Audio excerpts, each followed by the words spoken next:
It's Listen In with KNN, the sports sound of the district. Today, we welcome a champion and broadcaster from the football ranks. He played for over a decade in the NFL as a defensive lineman with the Chicago Bears, New England Patriots, and Washington. He was known as Mac the Sack because of his ability to get to the quarterback. As such, he had a career total of 106.5 sacks. A member of the Super Bowl XVII championship team, he is also the founder and host of the longest-running minority-owned sports talk show in the Washington, D.C. region, Pro Football Plus. He's Tony McGee, and he joins this live stream broadcast of Listen In with KNN right now with your host, Kelsey Nicole Nelson.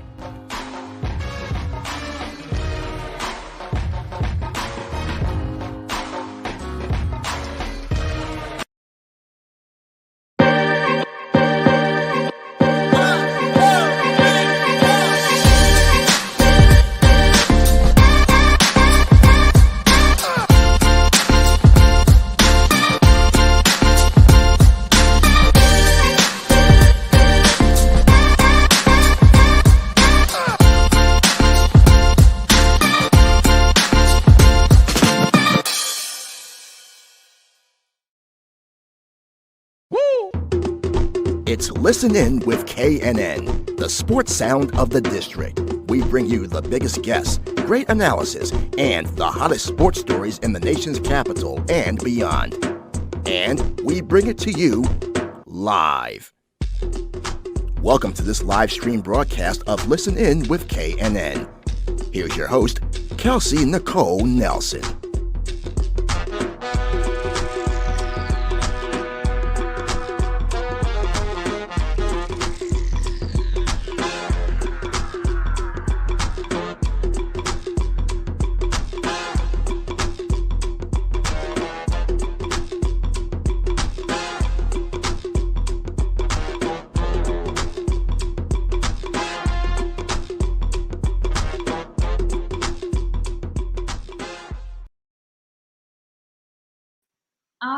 Hello, everyone. Happy Saturday. I hope everyone's having a fabulous February. Hopefully got to enjoy that great weather that we had yesterday in the DMV area. So excited to be broadcasting to you all live the day before the big game. Yes, Super Bowl 55. And to help me on today's show, you guys know I always like to bring in special guests, but I decided to bring in a guest today that has, some good Super Bowl experience, some good football experience, and knows so much about the game. It's his first time on the show. We're going to have lots of fun. As always, he's already been jamming to the good music that we brought. Again, very fun show, lots of fun. So you'll definitely want to tune in. We'll break down the big game, talk about Black History Month and his contributions to the great month, and so much more. So without further ado, I'd like you, my listening audience, to help me welcome in the president of Pro Football Plus. He's a former All-American college football player who played 14 seasons in the National Football League. And Washington fans, he got help to bring a ring here as well. So without further ado, please help me welcome none other than Tony McGee. Tony, how are you today? Good. Welcome to having me in the show. And that introduction was off the chain. Did I do all of that? You were awesome. I saw you jam, and I was like, all right, I got Tony McGee in good spirits. I'm so glad you like it. Look, it's a fun show, so we like to have some good music so we can have good fun, Tony. So thank you so much. I saw you jamming. You still got the moves, Tony? I don't know. That music sounds so good. I had the old bones. I was able to get them to move a little bit. I saw Mac the Sack dancing. It was really good vibes. Tony, I like to start off the show with a wellness check because COVID-19 is a real thing. We're, of course, still battling this pandemic. So how are you feeling? How are you doing? Is everyone in your family okay? Everyone's fine. As you can see my beard, I started this when the pandemic began. I've had it cut 2 or 3 times. It's getting longer. So let's tell you that we're hunkering down. We're trying to be safe for the simple aspect that we have people that are in that frame that is, we're at high risk. So we're trying to do everything we can. But on the other end, we got grandkids, older grandkids and younger grandkids. We're trying to see them, see our children. So to make it short, we're doing well now with the grace of God. Always good to hear. You know, you talk about your beard, Tony, and I see the hair. There's many guys who wish they were still able to grow hair, Tony. So look, you're one of the lucky few. Thank you. We'll take that as a compliment. Well, so much to talk about, but let's kick it off Washington football team fans are going crazy. We have all of these new things happening in Washington, right? Especially when we look at the executive ranks. So we have incoming general manager Martin Mayhew and the vice president of football and player personnel now, Marty Herney. They just had their introductory press conference. Tony, we also have a brand new wide receivers coach in Drew Terrell. So let's talk about these front office changes. Do you feel like Ron Rivera and his coaching staff are going to be on to a well start for this 2021 season? We saw how the 2020 season ended. We almost upset Brady, Tony. What a game that was. A Washington football team that was on nobody's rank. So do you like these front office changes to hopefully put us in a position to hopefully be NFC East champions once again next season? What they did was prove that they deserved to be there. A lot of people said, oh, they got in there easily and they were lucky and Philadelphia this and that. They proved once they got there that they deserved to be there. I think Ron what he's doing is going back and bringing back the mindset, the feeling, and people that were involved with the Washington team when they were champions. And I like that. Even Hurley, back when he was just interviewing us, then he went down to Carolina and became a GM. Then you bring back Martin Mayhew, who I watched play. I was a uniform inspector. I even had to find him a couple of times. You bring him back, but you bringing him back an attitude that this team, this organization, and this city had a few years ago. But we haven't had it for the last 15 to 20 years. Yeah, it's true. And look, we're going to talk championships in DC, right? We've become the district of champions. We've seen the Mystics do it. We've seen the Nationals do it, Tony. We've seen the Capitals do it. So now we're waiting for our football team to do it once again. And of course, our Washington Wizards. But I think we're all loving the front office changes. And then also retaining Doug Williams, who will now serve as a new role as the senior advisor to team president Jason Wright. I thought that was really important that Doug Williams is still a part of this team. I love what Jason Wright said. He said, he still has to learn this franchise and this space. And who better to do it than a guy like Doug Williams and keeping him in your front office? What do you think about that change? Well, whenever you are bringing a team along, you're trying to develop an attitude, you can go back and get some of the positives from the last time that this team was successful. Doug Williams, the first African-American quarterback to win a Super Bowl. Then he's been within the organization. He's seen these changes. He's been in different positions. He is really be the glue for this team. Ron started last year when he started in that game that they had, whereas he would not go for the tie, he went for the win. He changed that attitude of his players. For the organization and what he's doing for us fans and what he's doing for the news media, he's showing you, I'm going to bring back people that were successful here. This whole organization need to get that successful thought process back, and that's what he's doing. Hurley, and then bringing the young lady in as a coach. That was just outstanding.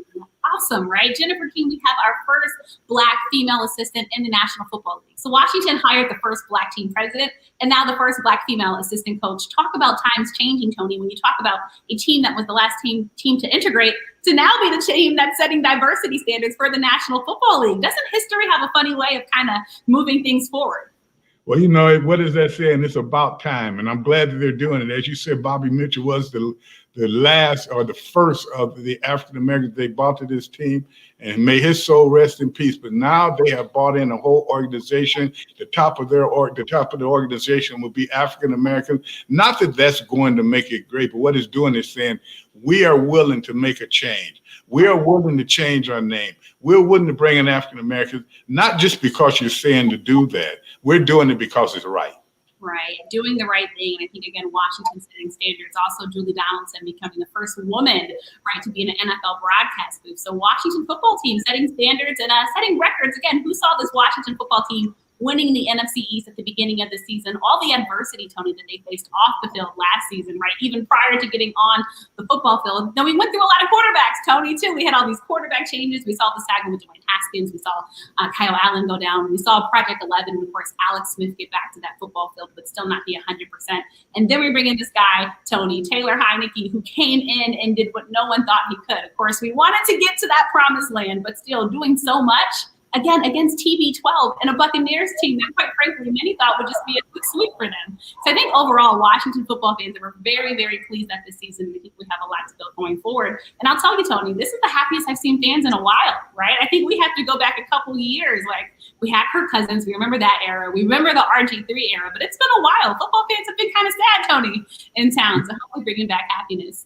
We have a ray of hope, and I think that's important. And Alex Smith was that ray of hope until he was injured. But we all knew at the beginning of this season that This team was in waiting for him to get back. He was the one person that could stir the pudding and get the food ready to go to the table. And that's what he did. He came back for those 5 games. A lot of people say, why would you do that? It was very, very good for him to do that. Maybe not for his health, but for him to do that because he instilled confidence within the body of that team. And that's what they needed right now. If you look at this team, not just this year, not the last 4 or 5 years that we've been doing broadcasts, and you have, leadership has been one thing that I haven't seen a lot of. Not saying they do not have leaders, and maybe I'm not, as they say, Jonathan Allen is a great leader and everyone, but leadership that you can see on the sideline, leadership you can see in the locker room, leadership you can see in the media. And when I say that, when you're looking at a game and you see your team have your offenses out there and they need 1 yard to maybe save the game or get a first down,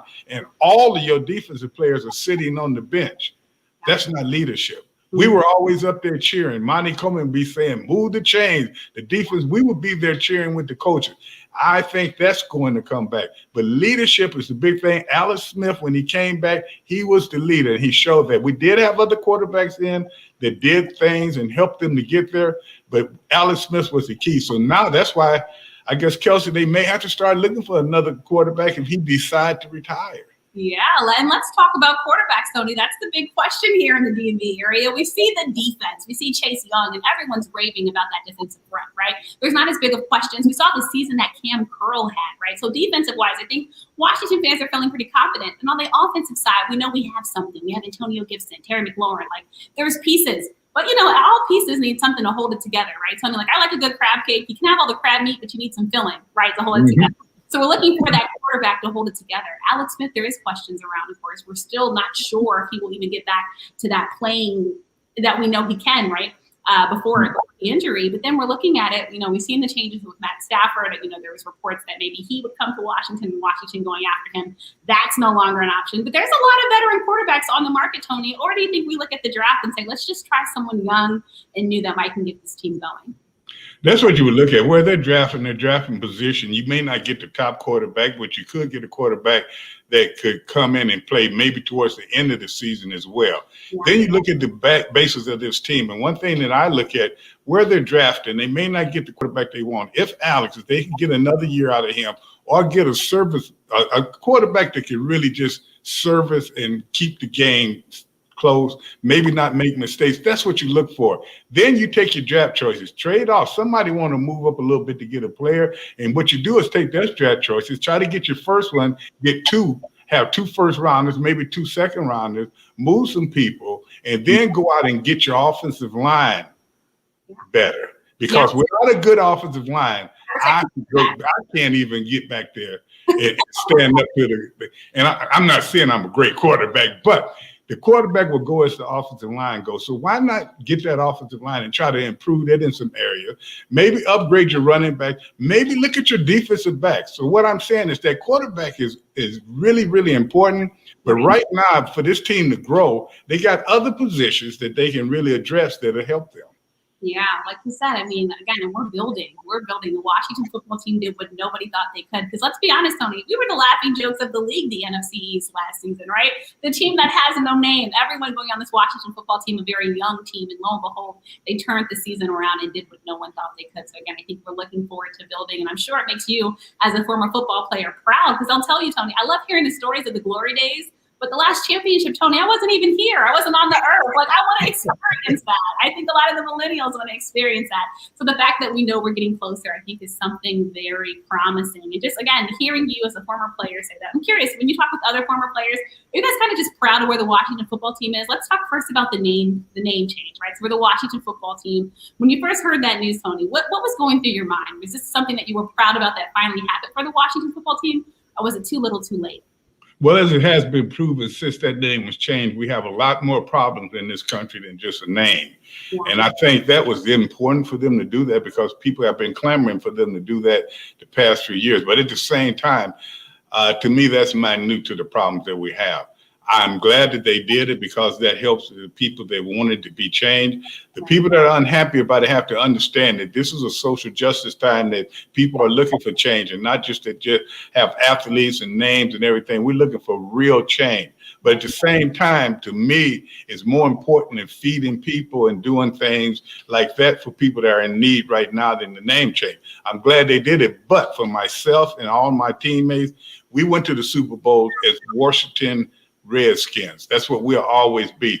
I have no problem with the name being changed. And a lot of people saying, oh, that's history and everything. Everything changes. People change their name. Women, when they get married, they change their names to the male's name. So that happens, so it shouldn't be a big deal. It's better if you can change the attitude. And change the attitude of the people that maybe use that name in a racist tone. You change those attitudes and you don't have to worry about the name. Yeah, and you talked about just what we're going through in this country. We talked about racism, right? So you're from Battle Creek, Michigan. So first, before we get to Wyoming Black 14s, we have to talk about this, Tony, on this show. Talk about what it was like growing up in Michigan. And if you can remember, can you tell me your first bout with racism?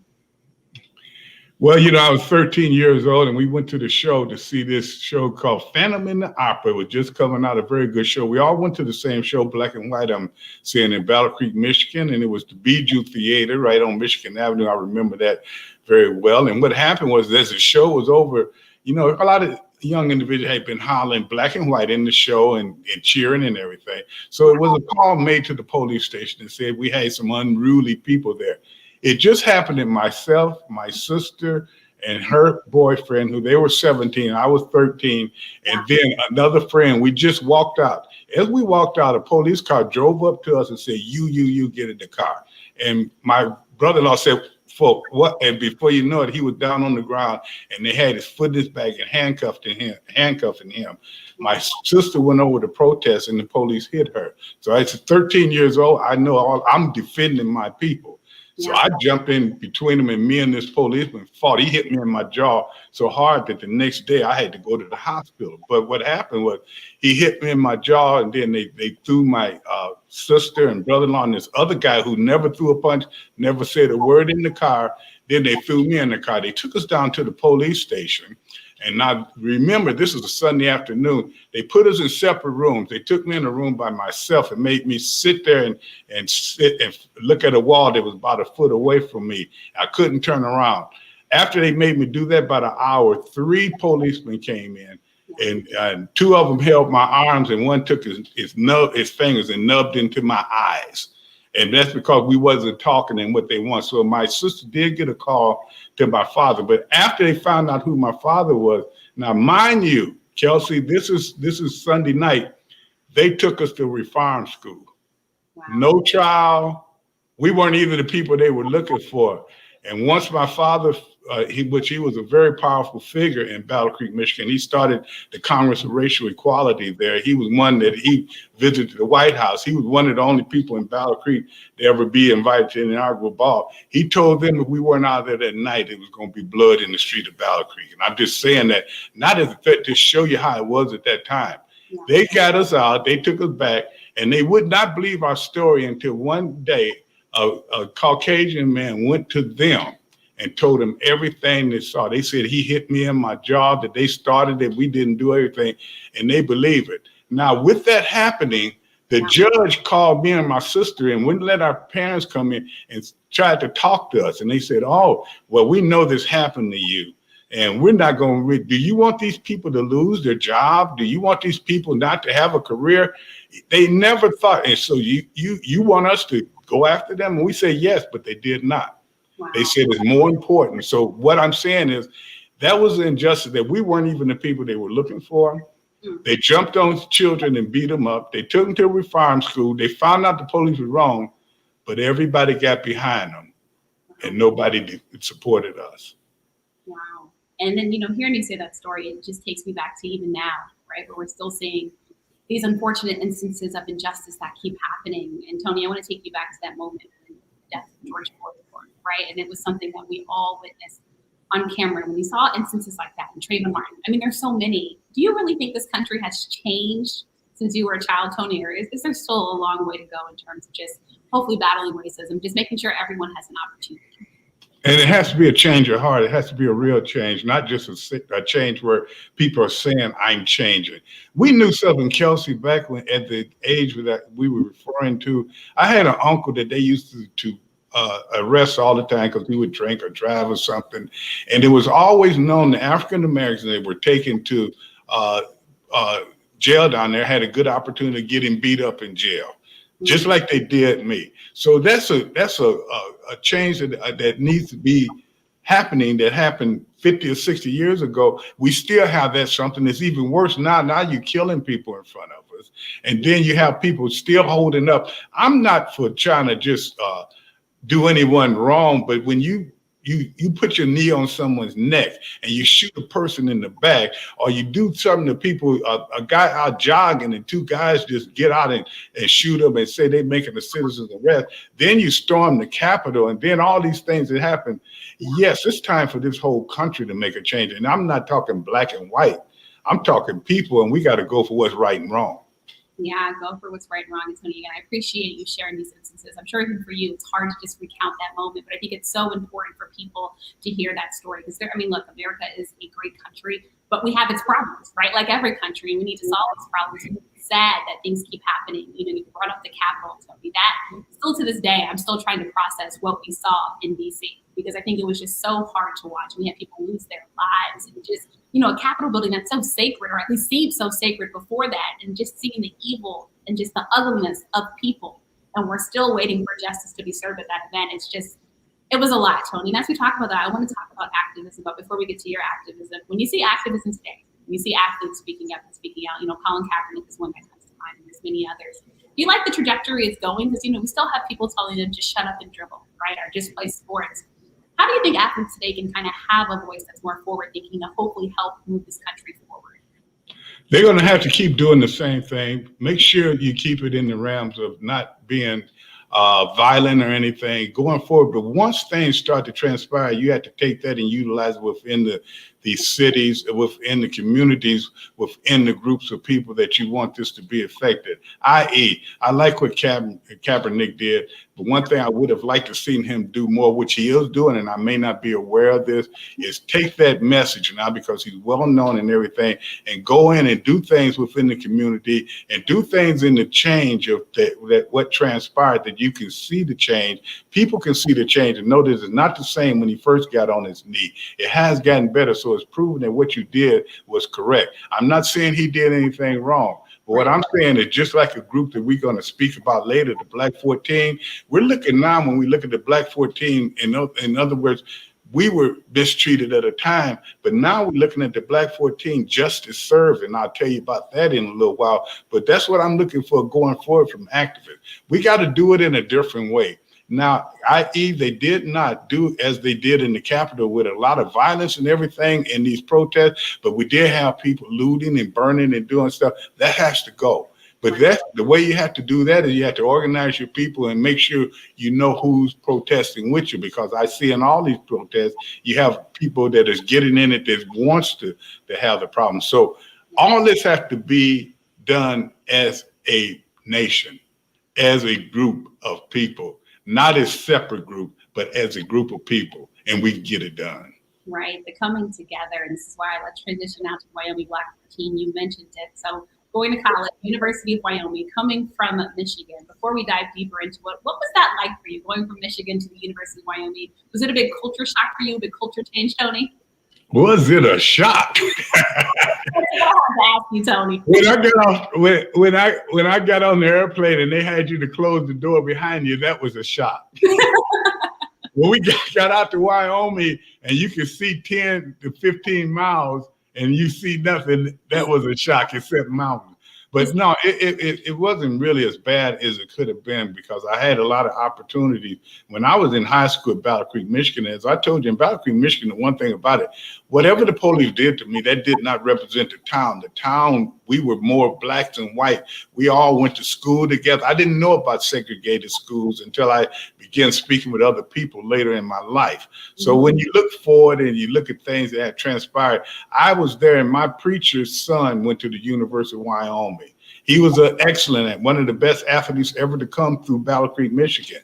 I did have a full scholarship to Michigan State. As a matter of fact, I even signed with Nebraska and changed my name. And I went out there. He took me around. It was small, and my hero was there. And I said, okay, it is. And my father had died the year before, so I had to make sure I did have a scholarship. So I chose them to go out there. But you know what it was, Kelsey? It was God sending me out there. It wasn't just me picking my friend or me picking this. That's where I was supposed to end up, because that's where the Black 14 was going to occur.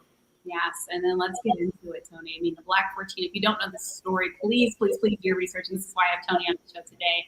The Black 14, you guys held from all over, right? California, Massachusetts, Ohio, you have John Griffin, Earl Lee, you. I mean, talk about this group before we talk about the specific incident, but just what made you guys so close? What made this brotherhood? What made it a brotherhood? We were bought out to the University of Wyoming and bringing it out there. They bring a group of guys each year, and within that group of guys, they tried to have at that time a number of African Americans. It was 5 of us in my group. They had one for each group, and I tell you how serious it was. We had a cowboy derby that you had to run after practice every day. Everything was about conditioning. And that coach at that time, Lloyd Eaton, would always come over. Out of those 5 black guys, if we did not win that running around the field, we were loafing.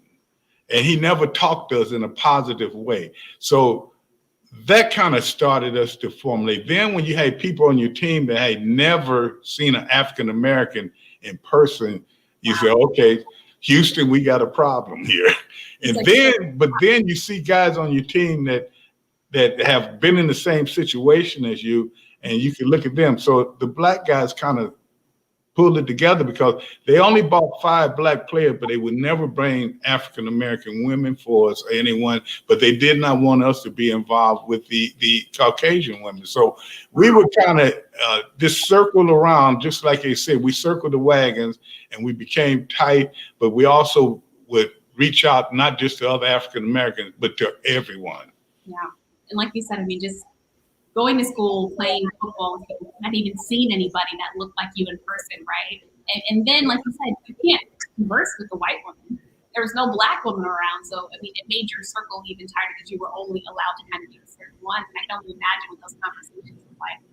And then let's talk about the incident, right? So going back to October 17th, 1969, you talked about your coach. You all raised the idea of a protest with your coach, right? Your coach didn't want to hear it. From what I know, it was only like about an hour, right, this conversation even occurred. So, I mean, a quick hour trying to tell your coach and convince your coach why you guys thought this protest was important to you. And lo and behold, right, you got kicked off the team right after that meeting. So not even an hour meeting, you're talking about protesting racial injustice, right? Something that's to your heart and for your teammates as well, living as black men playing football for a university that's helping to bring in money. And then lo and behold, not only did he kick you all off the team, he insulted you guys, right? Saying that you guys were makers, probably half of you didn't even know who your fathers were. Like stereotypical, hurtful, racial insults at your players who have played for you. And mind you, Tony, you were playing good football for them. You guys were kicked off the undefeated and nationally ranked Wyoming Cowboys football team, and it was the midst of the 1969 season. You guys want to talk about this? Yeah, just I want you to talk about the protest because I know you guys are about to play Brigham Young University, but just take me back to that moment, Tony, because I know that forever changed your course of history and probably also just, you know, you as a man and as a football player.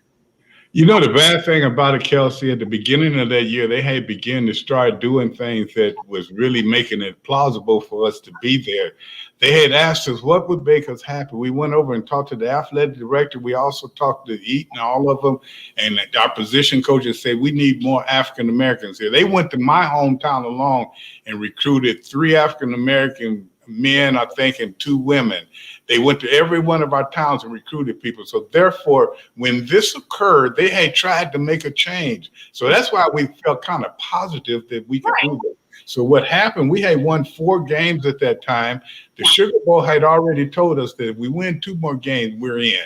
So we knew we were good. I was having an outstanding, I don't know if you know, you said about my 106 sacks in the NFL.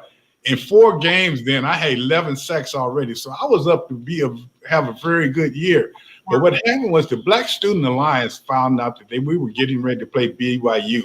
They had us to come in because they were trying to convince the African-American students to protest that game because of the policies of BYU. Now, when I first went into this, and myself and Guillermo Highsaw were the only two that really had played BYU, we were going in because of the treatment that we received during the BYU games. Each and every game, you were called out of your name. Players tried to hurt you.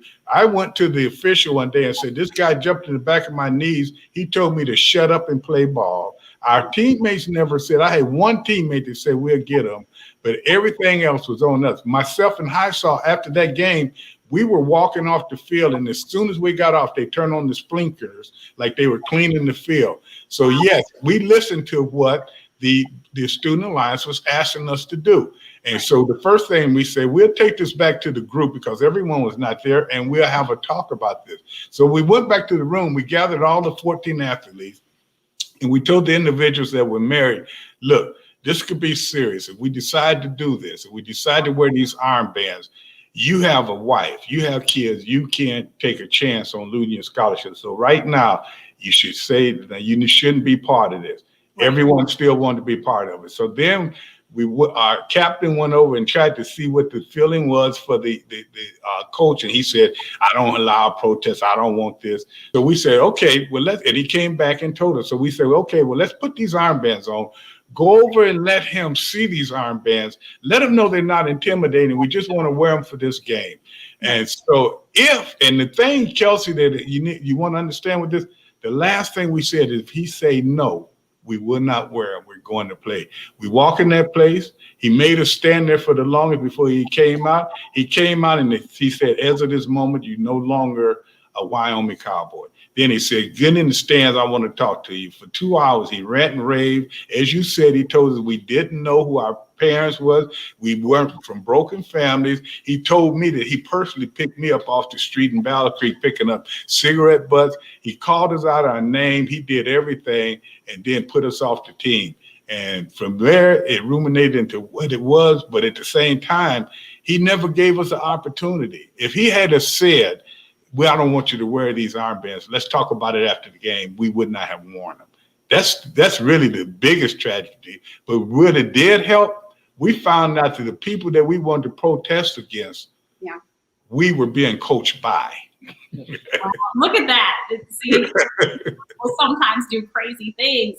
And you just talk about that incident and just wow, I don't think it's hard for anybody to put themselves in that place. And you talk about a peaceful protest because you have been discriminated against. And if anything, if you've been a part of a sports team, your coach is supposed to have your back. You're playing for them, putting everything down on the line for them. And so to disrespect you all like that and then kick you all off the football team, really not even giving you all a full chance to fully explain yourselves, it's still mind-boggling, Tony. And I hate that incident happened, but I hope everyone learns from that incident, like you said, because it inspired just, I think, so much from what we know today. And I know you guys have been inspired by protests, right, that had occurred at San Jose State University and UTEP, right, also against BYU.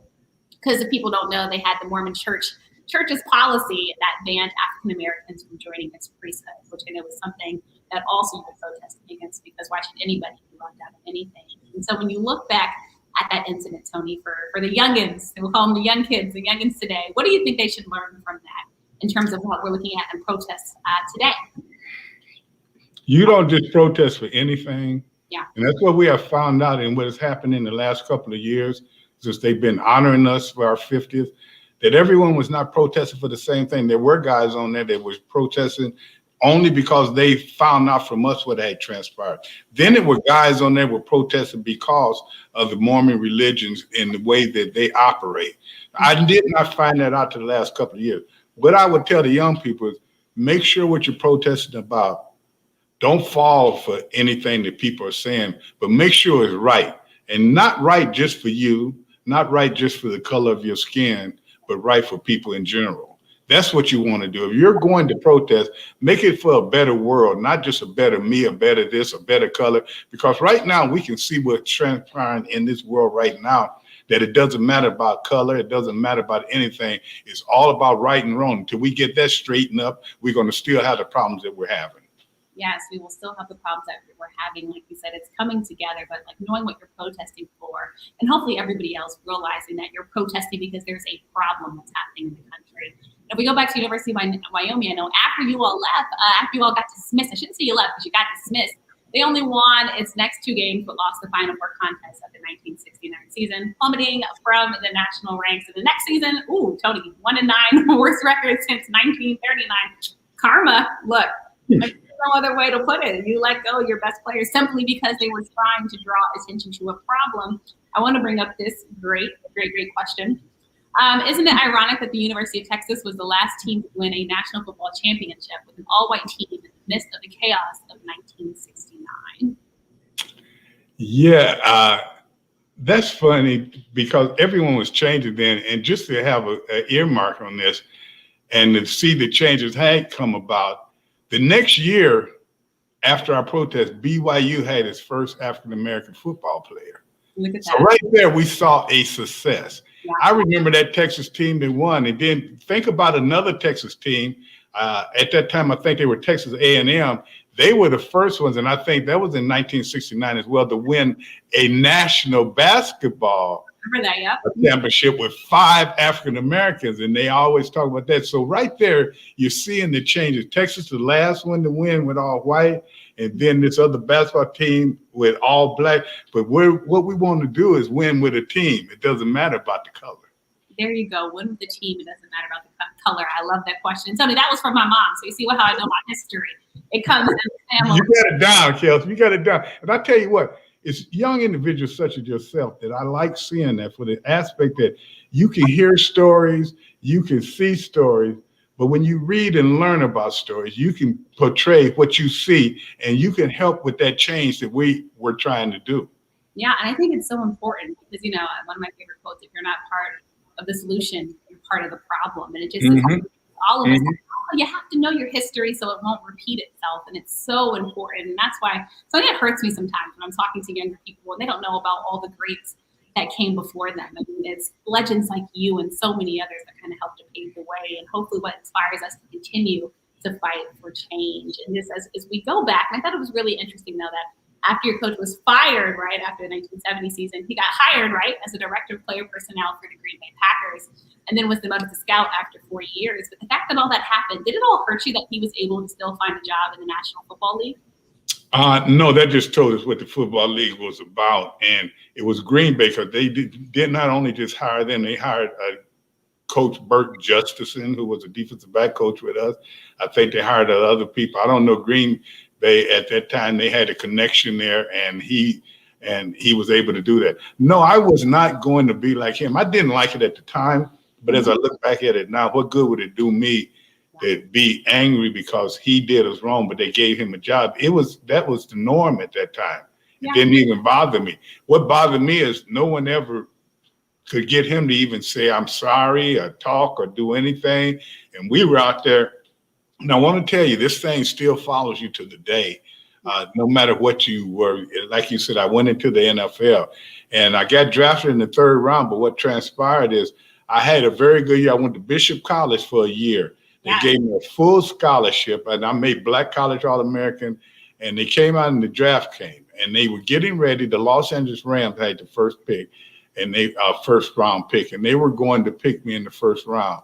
They called Wyoming. They told him I was a troublemaker. Now, the reason I know that, Chicago Bears, who drafted me, told me the story. So that shows you how it can affect you in the long run. But at the same time, you have to pay something to get what you want. And that was my payment. The Black 14th payment was we gave up our scholarship. And I'm going to tell you one thing. When I keep always lamenting to you that it's not about the color, it's about the people. That Black Student Alliance, the gentleman that ran that, he gave us a lot of falsism as well. Told us that it was colleges waiting for us when we did this protest if anything happened.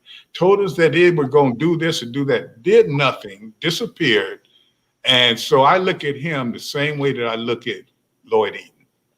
Wow. And just wow. calling them and telling them that you are a troublemaker, but lo and behold, maybe you got the last laugh because you went on to have a 14 career, Tony, in the National Football League, a very great career at that, which is why, again, it's an honor to talk to you. And I love that you brought up your senior year at Bishop College. I know it's now defunct HBCU, but just talk about that year playing for HBCU and Black College and still being able to get to the next level. Because we see now HBCUs are calling for more scouts, Tony, and more attention to get these players to the next level. We've seen a lot of great players come out of HBCUs, but again, I think we're asking this big question of how do we get more HBCU players looks so they had a chance at the next level of playing in the National Football League? It's different now, and they're prepared to do that. I was doing broadcasts for Grambling under their athletic director, Glenn Dawson, who played in the NFL for many years with New England. And I looked at how he ran his program. And now the HBCUs, they're running their program just as all programs are ran. Back in the time when I was there, we didn't even have a working shower. We had to go back to the dorms to shower. We didn't have a weight room. We didn't have a training room.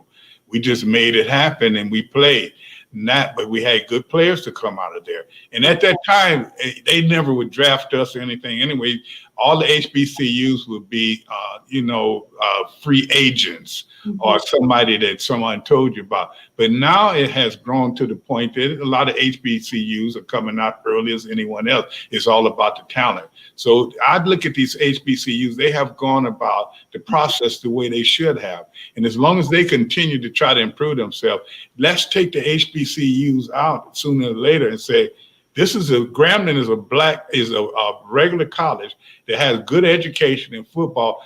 Don't worry about if it's all black or whatever. And that's what I'd like to see. It just come down, and you're seeing that more and more. So HBCUs have come a long way. They still have a little ways to go, but right now they are doing a very good job at getting their players into the NFL. Yeah, and again, we're starting to see those numbers. And also, Tony, a fun fact, I'm the daughter of a Gramblinite, so you're talking to someone who knows Grambling football very, very well. But like you said, it's just knowing that they can get to that next level. The talent is there. And now let's talk about your football career. You talked about being drafted by the Chicago Bears. You went on to play with the New England Patriots and, of course, our Washington football team. But let's talk first about the 1971-73 season. Playing with the Chicago Bears. First, when you got there, what was it like? Was it a big, aha moment? Rookie year, you're going from Bishop to now in the big leagues, playing in Chicago of all places. Tony, take me back to those seasons that you played with the Bears. It was unreal. I was telling some individuals a few days ago, I got drafted out of HBCU, so money was a thing, was great, and so they gave me a contract, a third-round draft choice. I think it was $17,000 was my salary. Yeah. $12,000 bonus, and I went out and bought a $10,000 car, so I couldn't even pay insurance. But that shows you what it was like being there. But when I went to Chicago, I was able to see the individuals like Dick Buckles, Gail Sayers, Cyril Pender, a very close friend of mine that just passed. Matter of fact, his service was today. I saw these individuals. I saw things, Kelsey, that I never thought I would see. I walk in the locker room at halftime, and this guy smoking cigarettes. But at the same time, these guys go out and they play. Dick Buckles played a game on a Monday night game, and he came in dragging his leg, couldn't even walk the next day. But our training facility was not as great as they are now. So it was a kind of caveman type football mentality at that time, but it was a tough football. It was a very good football. So whenever I played with Chicago, they always said we were always going to make people's game hard, but we weren't going to win a lot. So then I got traded to New England. Now, New England was a team that they wanted you to be a family. They wanted to get the best players around, but something always held us back from the big game. Like one time we had such a great team, and the coach quit on us right before our biggest game. Wow. But New England taught me that if you put talent together, and if you make sure that you have talent in their position and you coach them, you get individuals that can learn, and the organization behind you, you can win. But if you don't have that leadership and you don't have the thing that you have where everybody on the team is equally as important, you're going to fall short. I get traded to Washington for my last 3 years. I was with Chicago 3 years, New England 8. In my last 3 years, I was at Washington. When I go in, I'm thinking I'm just getting set up to get cut. I look at these players, they don't look impressive. But one thing I saw, Coach Gibbs had it, whereas every player had something to do to win on that team. And every player was expected to get that done. Every player had a commitment, and every player had to follow the rules. And I tell you what, that was the difference when we went to two Super Bowls out of the 3 years I was here. Yeah, 2 Super Bowls out of 3 years you were there. Talk about being in the right place at the right time, Tony. And we remember, again, those glory days. Funny story. I had Jack Skyrick on the show prior to you, so we got to talk about the other end of one of those Super Bowls. But that Super Bowl moment, and then I was hearing the stories of Joe Gibbs and just how he was able to bring that team every former player I talked to, Tony, that mentions Joe Gibbs, it's like their eyes light up. They just talk about how special he was and how special those playing years were. Take us back, because I want to know what it's like, Tony. Take us back to that Super Bowl year and just how special that was for you. It was the first Super Bowl year was very special because we had a strike during that time. And doing that, at that strike time, we stayed together as a team and went forward. But what was important about that year was the camaraderie of that team. I got to learn and know guys, and to this day, those guys are still my teammates, my friends, and my football family. And that's the one thing that I gathered from Washington that I did not have or feel all the way. I felt partially like that in New England. I didn't have that feeling at all in Chicago because all we were doing was partying, being in the streets, having a good time, and we weren't worried about winning. But you saw that progression. So being with Washington, having that family atmosphere, taking care of detail, and having an opportunity. So that first year, this is something new to me. Yeah. When we knew we were going to the Super Bowl, we were throwing Charlie Brown up on, and everybody was running, and Darryl Grant had made a touchdown, and we knew we were going. It was so surreal and so unreal, and it's something you'll never feel again, that, we're going to the Super Bowl. And I tell you, it's a feeling that you wish every player could have it, but you're glad you were one that did. Yeah, definitely separates. It's like at the end of the day, at the end of their playing career, most players are trading anything, Tony, just to have that Super Bowl ring and that Super Bowl experience. And you are one of the lucky few that have had it. And since we're talking Super Bowl, Tony, there's a kind of big game tomorrow going on that a lot of us will be watching. Of course, we're preparing for Super Bowl 55. We talked about New England, a guy that came from New England, and Tom Brady, now playing with the Buccaneers, will be there facing off against Patrick Mahomes. So I think many are saying this might be one of the greatest Super Bowls, Tony. Are you one of them? I think it's going to be an excellent Super Bowl, and you look at the different things, and it's going to come down to the two quarterbacks. You want to say it, and like they say, you got the GOAT, which that's what they call the best. You got the kid, which is the baby GOAT.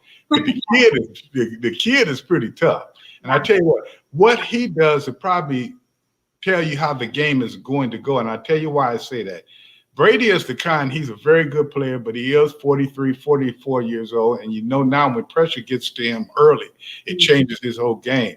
Whereas you got the kid on the other end that he wants that pressure so he can make a play. He can look away and throw a pass. He can run and get it. So if you can stop him, so it comes down to the quarterback, but the next important thing will be the defensive lines, because that big defensive line for Tampa could be a problem for him, only if they stay in the lanes and keep him contained.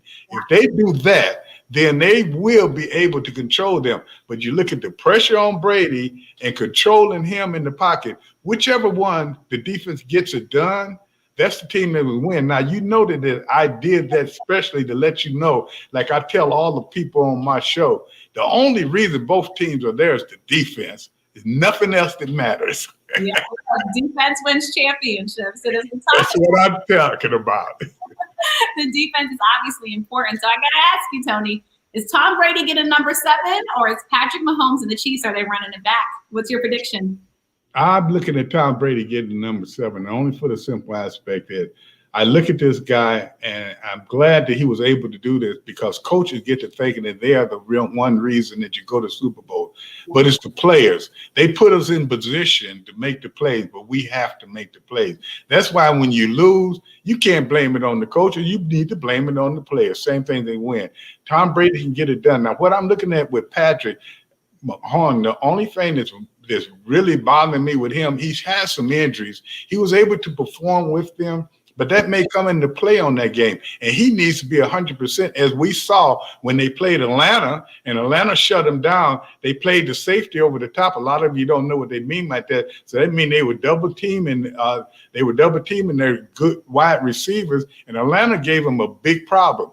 The last time that they played, you think about it, one receiver by himself had 300 and 200 and some yards or whatever it was. He's not going to do that again, and they only won by 3 points. So while I'm looking at right now with the defensive line of Tampa and with Brady, I can see them pulling it out. It may be close, but I can see them out. And no, don't forget Lenny, playoff Lenny. Remember that name, the running back. That guy is going to be a difference. Mark my word. If I'm wrong now, you have to get me back on the show so I can eat crow right there, and I'll fry it up. Yes, I think many are looking at him. Leonard Fournette, I think, of course, is going to have, hopefully, if he continues to play like he's been playing, look for him to be an X factor. And thinking Tom Brady needs a clean game. You can't throw picks against this Kansas City Chiefs defense. We've got a quick question for you. Tony, going back to your playing days, what was it like to work with John Riggins? Riggo. Now, Riggo. I met Riggo. The first time I met Riggo was I was still at Bishop College, and they had a game in Chicago, and they called it the Chicago All-Star Games, where the 48 best football players, listen to this, Kelsey, in the country, played against the last Super Bowl champions. And at that time, it was the Baltimore Colts. Mm-hmm. And I was one from a little school at Bishop that got in that game. Matter of fact, I started, and Riggo was the starting running back. And that's where I met him. He was really centric then, because the reason we liked him, he looked like he had an afro, and the guy could actually run. And Riggo, I'm going to tell you what, he has a dry sense of funny humor. And I looked at the guy, and it's a lot of guys that not Jack the Youngblood. I met all of them there. I met a lot of players, but Riggo was a different one. And when I did get a chance, and I looked at when he played here, and he took a year off, and when he came back, they said, "Why are you back?" And he said, "Because I need the money," or whatever he said. But at the same time, he's a unique personality. But the one thing I always remember about Riggo, he was always a pretty fair guy. He stuck with the players he liked to stick with, but at the same time, he was genuine with all of us. Yeah, just a special player. Look, we still love that name very much in Washington. Tony, before I let you go, we got to talk about life after football, because look, it has to end. I know it's hard for many, and Tom Brady is trying to continue to defy that, but even for Tom Brady, right, it's going to have to end someday. So after football, you become an entrepreneur. You start the show, Pro Football Plus, minority-owned television show. I can't speak to how much that means, a minority-owned television show. How many people can name even 5, Tony? It's that hard. And for you to go and start that and then give opportunities to so many. Talk about the show, why you started it, and just talk about the success that you've had, Tony, with the show. And Kelsey, I'm going to digress and go back to this saying I've been blessed and all through my life. And before I even got out of football, my wife and I, and we had a partner up in New England that used to take care of me. We started a physical therapy clinic. And we had that physical therapy clinic for 14 years, and it became one of the largest ones in Northern Virginia, and we sold it to Health South. And right before we got ready, right after we started that clinic, I retired, and we started. A guy named Mike Baker said, "You guys ought to start a show." So we started a show way back in 1985. Wow. And as you said, that show has gone for 36 years. Congratulations. It's been a blessing because it's helped us. We got a scholarship program. We try to work with people. We try to make it, and we call it Tony McGee's Pro Football Plus, because we don't just try to do football. We do the other sports, but we also do human interest things. That's why we did some of the Black 14 things we do in children. We have kids sidelines where we show what they do good rather than all that they do bad. We go and see the old pros, as the old pros said. So when you do this show, we wanted to make the show that it has something in it that everyone in the household can enjoy, but we wanted to be long-winded and last. So it did last. And I think the reason that I see young, good reporters such as yourself out there is I look back at the way it was when I first got into it. And I'm proud that I'm part of one of the pioneers to help that. But at the same time, it's all because I was blessed, nothing else. I wasn't that good. I wasn't that great or anything. Just like when I played football, it was many days. I played in 203 out of 204 games. I missed one game in 14 years. You know that's a blessing. So, you have to look at what it is. So a lot of people get caught up and say, "Oh, I did it because it was me," or "I was the greatest."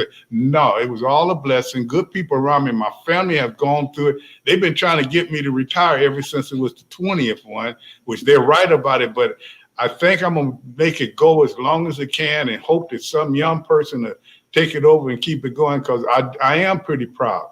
36 years. That's I tell you what, I'm not going to. Now, for all of you fans out there that want to know, I started playing professional football when I was 12, and I started the show when I was 22. Things into perspective, Tony. That just That's not adding up some kind of way. what are Kelsey doing? People say, well, how did he do that?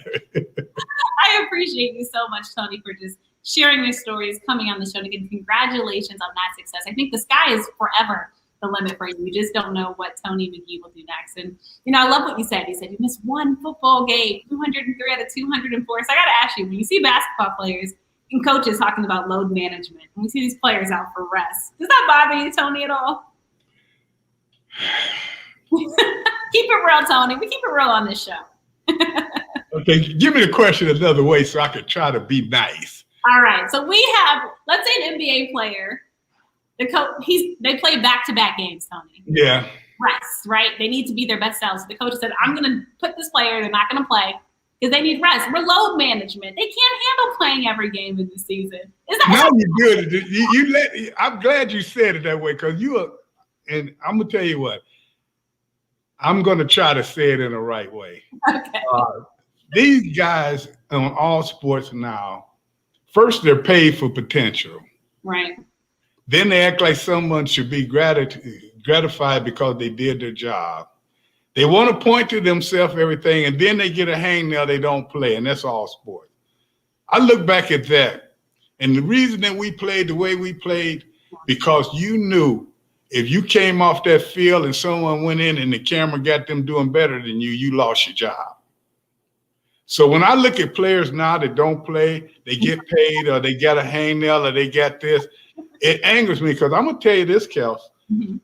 I look back now and I'm kind of disappointed with myself because I took off that game. I was hurt, but I wasn't hurt bad enough not to play. And we lost that game to Houston 7-0, and would have been the difference. So out of all the games in my career, that one bothers me because I didn't have to do it. So if I want to talk to young players and tell them right now, don't do it. Because you only got so many games, so many years you can do this. But that's not just in football, that's in life.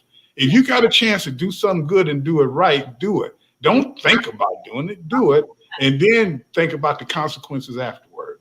Well said. Tony, I could go talk to you for hours. I really could. It's been such a pleasure to have you on the show. Curious, have you been back to Battle Creek, Michigan anytime lately? Yes, and I want to say this, that I didn't get back there, but the Jesus Latter-day Saints, they had a promotion around Thanksgiving, where they took all the Black 14 and they said, we're going to do something for you guys. And what they did was, everyone that was involved, they sent 9 truckloads of food, of 50,000 pounds of food to each of our hometowns. Oh, that's and we whatever towns we picked. Yeah. We ended up only getting 7 because we couldn't get all the guys to do it, but we had 3 Indian reservations, all our towns, and you talking about $50,000 worth of food, which was 40 tons of non-disposable food, and we were able to give it to our neighborhoods. Now we get a call back, and I gave it to Battle Creek. That's why I brought up that name. Yeah. Battle Creek was one of mine. I gave it to DC. I gave some in Baltimore. Matter of fact, we just gave the last to a group that Daryl Green was working with in DC 2 days ago. But what I'm saying is, yes, I've been back to Battle Creek because I was born in there, and as you know, Kellogg's feeds the world. My wife is from Chicago, but I keep telling her Battle Creek is bigger than Chicago. I do get back there, and I tell you what, Battle Creek has been very supportive. They have a scholarship to HBCU in my name. They've had it's a lifetime scholarship. They were one of the first ones, and we have a program where we say buy a shirt and feed a family for the Black 14. They bought 1,000 shirts right away just for us to give out to the school children in Battle Creek, Michigan. So Battle Creek is on my heart, and they've done a lot of things wrong, but they've done a lot of things right too. And to answer your question, which I went a roundabout way, I haven't been back there in a while, but I always go back because that's home. I love that. No place like home. Tony McGee, it's been an honor and a true pleasure to have you on this show. we'll be back here once our football team wins another Super Bowl, Tony, and we're talking about their greatness. No, but for real, Tony, have to have you back. It's such a pleasure, such a joy. We'll definitely be conducting. Tony McGee, thank you so much. To our listening audience, I know we just can't say thank you enough. Keep up the fabulous, fabulous work, you guys. Make sure you watch Tony McGee's Pro Football Plus. And again, know your history. I think if you take away anything from the show, know your history. We still have ways to go to make a difference in this country. Every person matters to be a part of the solution and not the problem. Tony, thanks so much for your time. Thank you. You do a great job, and you do your craft well. And I want you on my show sometime. But I tell you, have me back anytime you want. I enjoyed it tremendously. I would be honored, Tony. Thank you again so much. Stay safe. Enjoy the weekend and enjoy the big game tomorrow. You mean when Brady wins? Oh, I shouldn't have said that. I will. Take care. Come back if you're wrong, Tony. You guys heard him. We got him on camera. All right. Tony, have a great one. Bye-bye. You too. Take care. All right, everyone. Thank you so much, as always, for tuning into another live stream edition of Listen In with KNN. Because it's Super Bowl weekend, I got another show to get to, but I truly, truly, truly appreciate your support. We'll be back next week with we'll be back with the current NFL player. You'll have to stay tuned to find out who that is. Thursday at 6 p.m. And, of course, back next Saturday at 2 p.m. Enjoy the football world. Why don't you put in the comments who you think is going to win the game in the final score prediction? Again, thank you so much for your support. I could not do it without you. Stay safe, wear a mask, and enjoy tomorrow. Happy Saturday, folks. Bye-bye.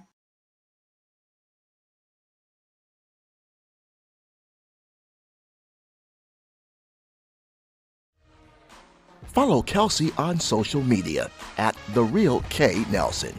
Catch episodes of Listen In with KNN on YouTube, on air at AM 1340 and 96.9 FM, Fox Sports Radio, on Facebook and Twitter, and online at KelseyNicoleNelson.com. Thank you for watching this live stream broadcast of Listen In with KNN.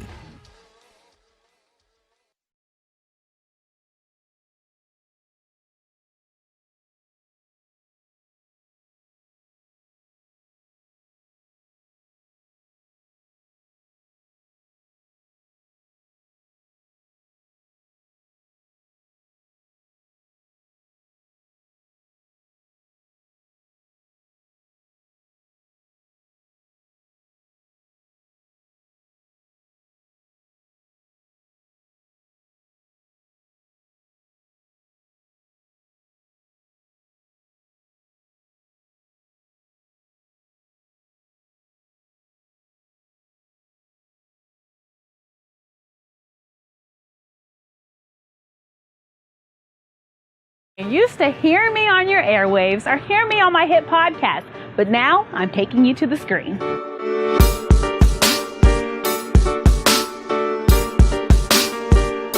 You'll love Elevator Thoughts.